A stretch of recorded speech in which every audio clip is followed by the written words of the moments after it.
Buenos dias, mi gente. Hello, my people. I am finally back here on YouTube. You guys will finally be seeing more of me. I plan on posting, for the month of February, I do plan on posting 4 times this month. And hopefully I do that for the rest of the year, posting 4 times a month. But we never know. Sometimes I go on a hiatus and I just don't end up posting at all for quite a few weeks or months sometimes. Like, for example, the last video that I posted was about the hoo-hoo markers, and ever since then I stopped posting, even on my Instagram and on my TikTok. But I do plan on posting 4 times for this month, every Monday. The videos do tend to be posted a little bit later during the late evening. So yeah, just be on the lookout for those videos. But yes, I am finally back. And here you see me painting. That is what the overall topic is going to be about. It's going to be about this painting and just what my plans are for this channel and for social media and things like that. So just keep watching. Hope you guys like this video.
For this painting session, I wanted to paint a raccoon, and I also wanted to capture a story.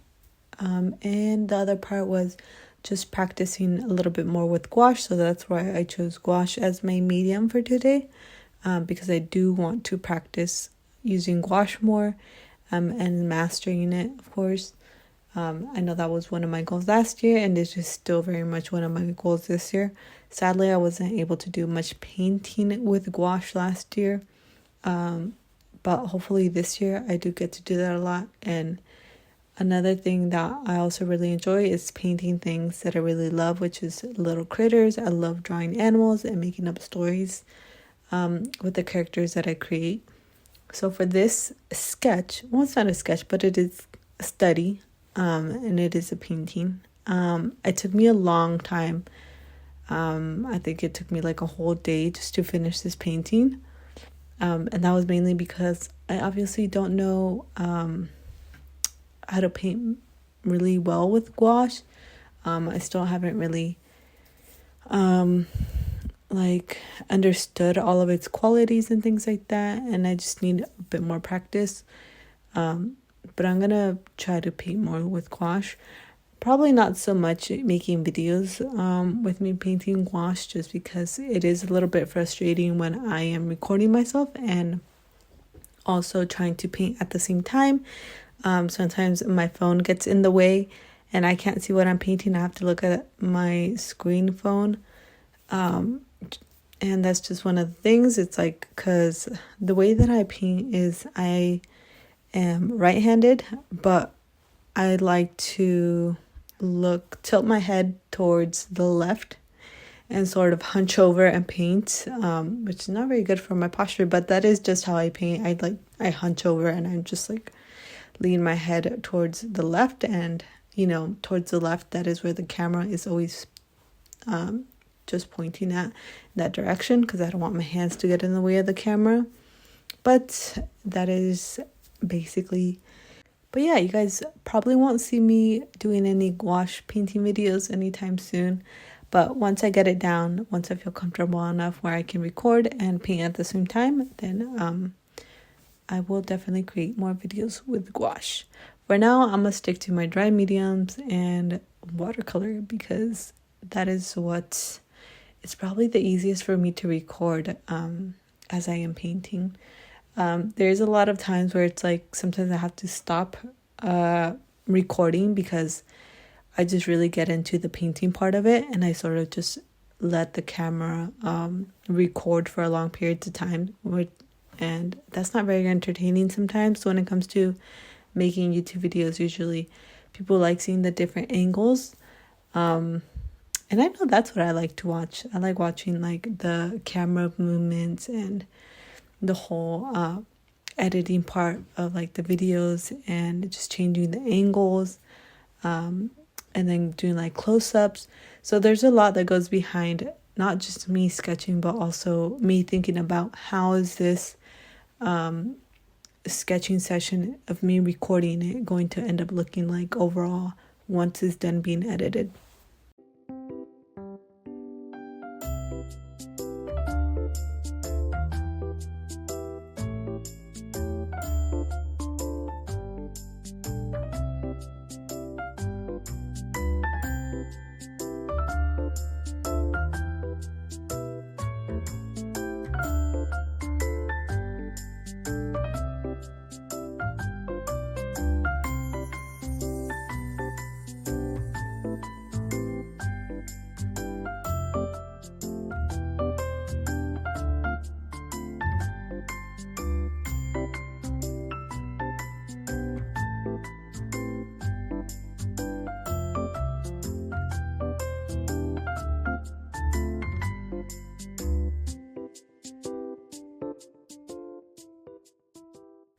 There was quite a few things that I was having trouble with in this painting. One of those being the moon and the raccoon. Those are the hardest parts to paint. The background was the easiest part. I worked with it as I would with watercolors, so I just did a very light wash of blue and pink, and then I also did a wash of blues with the mountain, and then I just got a little bit thicker with the silhouettes of the pine trees. And the hardest part for me on the moon was figuring out what color the moon was going to be, and whether or not I was going to keep it white or make it blue or make it yellow. So figuring out what that was going to look like. But yeah, I think overall I did okay on the moon, and I don't think it looks the best. But it was my first time painting light source like that, because the moon has like this glow to it, which I don't think it was like really hard to capture that sort of glow that the moon has.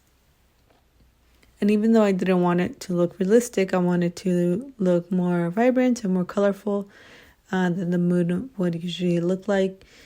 I still had a bit of trouble figuring that out. Figuring out the balance between like what the moon actually looks like and how the light source is, and me trying to translate it into an illustration and make it more colorful. That was the difficult part for me. And as for the raccoon, figuring out how the light source of the moon and the star was going to affect the raccoon's fur and where light was going to bounce off of.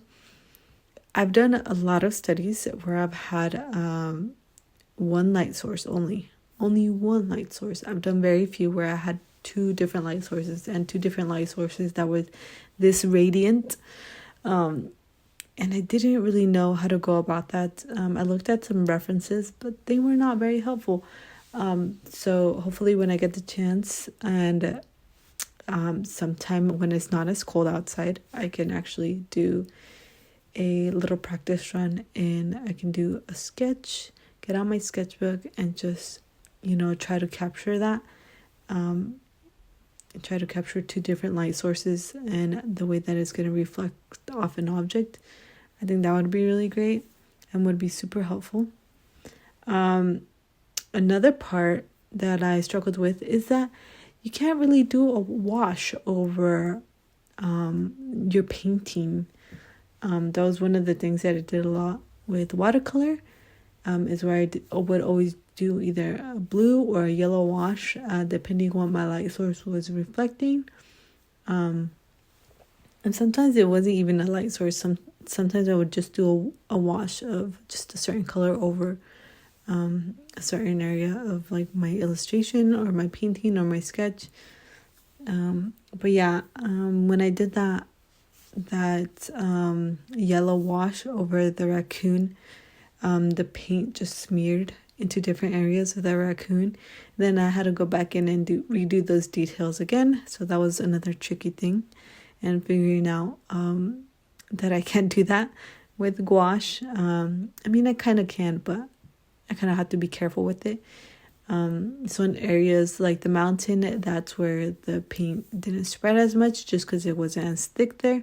But with the raccoon's fur, the paint was really thick there, so I know that I can't do a wash over it. So there was a lot of things that I learned from this painting session, and overall I really enjoyed the results, and I hope you guys did too. Anyways, that is it for this video, and I will see you when I see you. Te veo cuando te veo, y no se olviden de suscribir, and don't forget to subscribe if you want to.